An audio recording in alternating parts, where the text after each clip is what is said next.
اعوذ باللہ من الشیطان الرجیم بسم اللہ الرحمن الرحیم اللہم صلی علی محمد وعلی آل محمد۔ اللہ جل شانہ کا بے حساب کرم احسان اس ذات کا کہ جس نے ایک دفعہ پھر قرآن مجید سمجھنے کے لیے یہاں پہ ہمیں اکٹھا کر دیا۔ آج اب انشاءاللہ 9واں پارہ سورہ الانفال کی آیت نمبر 26 سے اپنا سبق شروع کریں گے۔ سورہ الانفال آیت نمبر 26 سے۔ اعوذ باللہ من الشیطان الرجیم بسم اللہ الرحمن الرحیم وَاذْكُرُوا اِذْ أَنْتُمْ قَلِيلٌ مُسْتَضْعَفُونَ فِي الْأَرْضِ تَخَافُونَ أَنْ يَتَخَطَّفَكُمُ النَّاسُ فَأَهْوَاكُمْ وَأَيَّدَكُمْ بِنَصْرِهِ وَرَزَقَكُمْ مِنَ الطَّيِّبَاتِ لَعَلَّكُمْ تَشْكُرُونَ۔ اللہ تعالیٰ ایمان والوں سے فرما رہے ہیں کہ اے ایمان والو، اس وقت کو یاد کرو جب تم تم تھے قلیلاً تھوڑے، تم تعداد میں کم تھے، مستضعفون اور ضعیف بھی تھے، ضعف بھی تھا تم میں۔ مکہ کے 13 سال میں 150 سے کم لوگ مسلمان ہوئے، اور اللہ تعالیٰ فرما رہے ہیں دیکھیں اس وقت کو یاد کرو، آج حالات کتنے بہتر ہو گئے انشاءاللہ، جیسے غزوہ بدر میں ہوگا کہ اللہ تعالیٰ نے کتنا کرم کیا۔ یہ اللہ کے احسان ہے کہ تم تعداد میں بھی کم تھے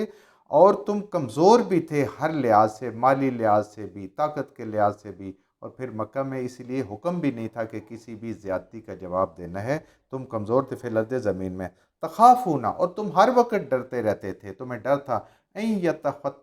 یتخطفکم الناس کہ لوگ تمہیں اچک لیں، یعنی تمہارے گھر چھین لیں، تم بے گھر ہو جاؤ، تمہیں ختم کر دیں، تمہیں شہید کر دیں، تمہیں مغلوب کر دیں، کہ لوگ تمہیں لے اڑیں، یعنی تمہاری کوئی لوگوں کے سامنے نہ تعداد کی حیثیت تھی اور نہ طاقت کی کوئی حیثیت تھی، اور تم اس ڈر میں تھے۔ فَأَهْوَاكُمْ تو پس ہم نے تمہیں جگہ دی، ہم نے تمہیں پناہ دی مدینہ کے اندر، وَأَيَّدَكُمْ بِنَصْرِهِ اور قوت دی، ایدکم اور قوت عطا فرمائی، بنصرہ اپنی مدد سے، اللہ نے اپنی مدد سے فرشتے بھیج کے بدر میں تمہاری مدد فرمائی۔ یہ قوت دینے والے، یہ نصرت دینے والے، یہ اللہ کا فضل اور اللہ کا کرم ہے، ورنہ تمہاری حالت تو یہ تھی۔ وَرَزَقَكُمُ الطَّيِّبَاتِ اور تمہیں ہم نے رزق دیا پاکیزہ۔ مکہ کی نسبت مدینہ میں کھیتی باڑی والی جگہ تھی، یہاں بھی بہت مشکل حالات تھے، لیکن مکہ سے بہتر ہو۔ لَعَلَّكُمْ تَشْكُرُونَ اللہ کہتا ہے صرف میرا شکر ادا کرو۔ کمزور سے، بے گھر ہونے سے اور تمہاری کم تعداد ہونے کے باوجود ہم نے تمہیں جگہ بھی عطا فرمائی، نصرت بھی عطا فرمائی، قوت بھی عطا فرمائی، رزق بھی دیا، تم اپنے رب کا شکر ادا کرو۔ یہ تمہارا، اس میں کسی میں کوئی کمال نہیں ہے، یہ میرے اللہ کا کمال ہے، یہ میرے اللہ نے آپ کو عطا فرمایا، تو اس رب کا شکر ادا کرو۔ اللہ جو چاہتا ہے کرتے ہیں۔ بنی اسرائیل کا واقعات پیچھے ہم نے پڑھے ہیں نا، کہ اس محکوم قوم کو جس کے بچوں کو زندہ ذبح کر دیا جاتا تھا، لڑکوں کو، لڑکیاں صرف بچی تھیں، ان کو لونیاں کنیزیں بنا لیتے تھے، اللہ نے ان کو بھی دیکھیں حکومتیں عطا فرمائی فرعون کے مقابلے میں، اور فرعون غرق ہو گیا۔ یہ میرے اللہ کی قدرت ہے، انسان کے اس کے اندر کوئی کمال، کوئی چالاکی، کوئی ہمت نہیں ہے۔ تو یہاں بھی اللہ کہتا ہے کہ میری ہر نعمت پہ شکر ہے، ہر نعمت پہ رب کا شکر ادا کریں، زبان سے، دل سے، اور دل میں جتنا شکر ہوتا ہے اتنا عمل سے ظاہر ہوتا ہے۔ یہ دل کی بات ہوتی ہے کہ کتنا عمل میں آتا ہے۔ یعنی شکر کیا ہے؟ اللہ تعالیٰ کی احسان کا اعتراف کرو، اللہ تعالیٰ کی مہربانیوں کا اپنی زبان سے، عمل سے اعتراف کریں۔ یا ایھا الذین آمنو اے ایمان والو، اللہ ایمان والوں سے مخاطب ہے، اللہ ہم سے مخاطب ہے، لبیک یا اللہ، لا تخونوا بالکل کبھی بھی خیانت نہ کرنا، کبھی بھی خیانت نہیں کرنی، اللہ و رسول، اللہ کے حکم ہے اور رسول صلی اللہ علیہ وسلم کے حکم ہے، اللہ اور اللہ کے رسول کے معاملے میں کبھی بھی خیانت نہیں کرنی، کبھی بھی کمی نہیں کرنی، جو وہ کہہ رہے ہیں اس کو پورا پورا اس پہ عمل کرنا ہے۔ خیانت یعنی پوری وفا کرنے اور پورا عدل کرنا ہے اس کے ساتھ۔ وَتَخُونُوا اور نہ ہی تم کمی کرنا، نہ ہی کوتاہی کرنا، اماناتکم اپنی امانتوں میں، جو اللہ تعالیٰ نے تمہیں نعمتیں عطا کی ہیں، جو امانتیں ہیں تمہارے پاس، ان میں بھی کبھی خیانت نہ کرنا۔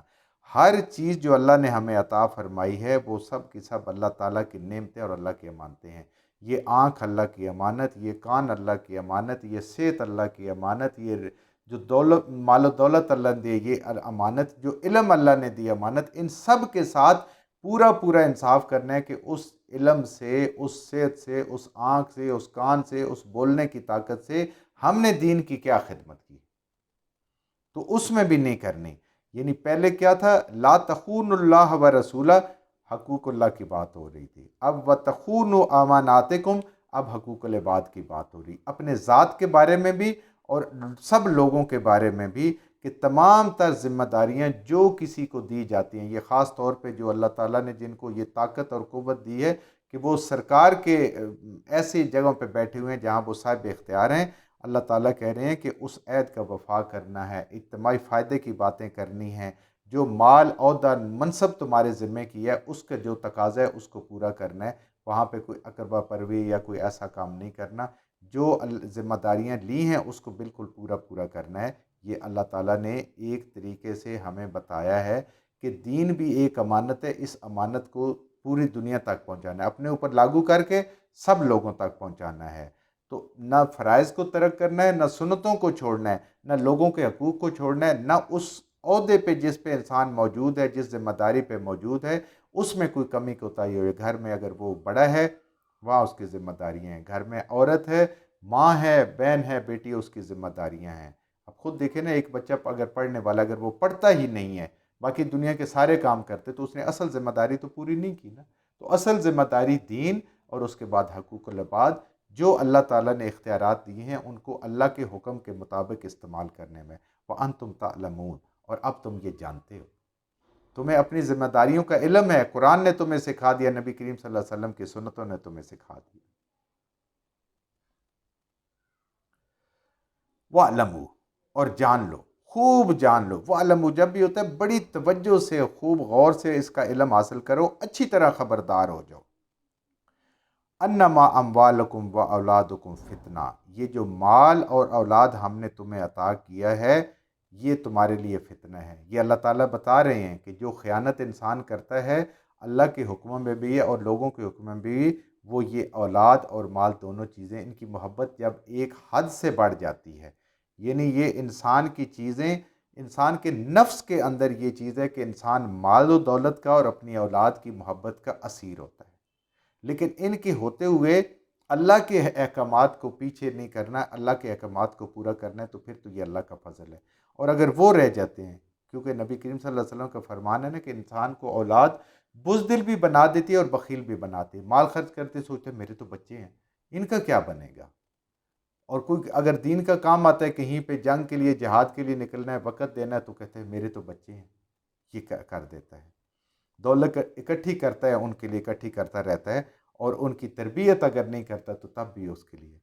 وہ فتنہ ہے۔ تو اللہ تعالیٰ فرما رہے ہیں مال اور اولاد خاص طور پہ ذکر کر رہے ہیں کہ ان کے ہوتے ہوئے اپنے رب کو نہیں بھول جانا، اپنے رب کے حکموں کو نہیں بھول جانا،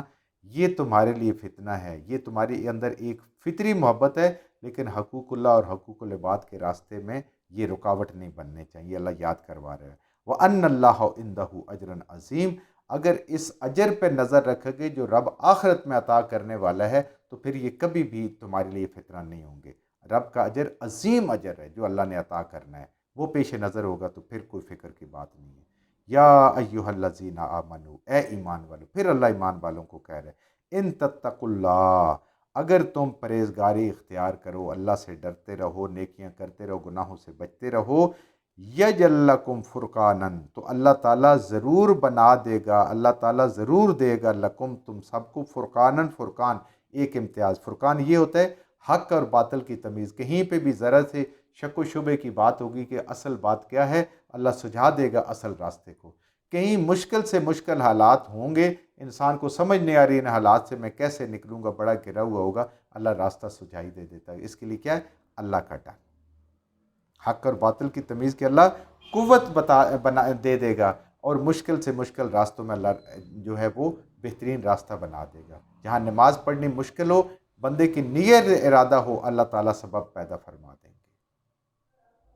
کوئی کام بھی نیکی کا کرنا چاہتا ہے، اس کے راستے میں شیطان رکاوٹ نہیں بنے گا۔ وَيُكَفِّرَ عَنْكُمْ، اور وہ دور کر دے گا تم سے،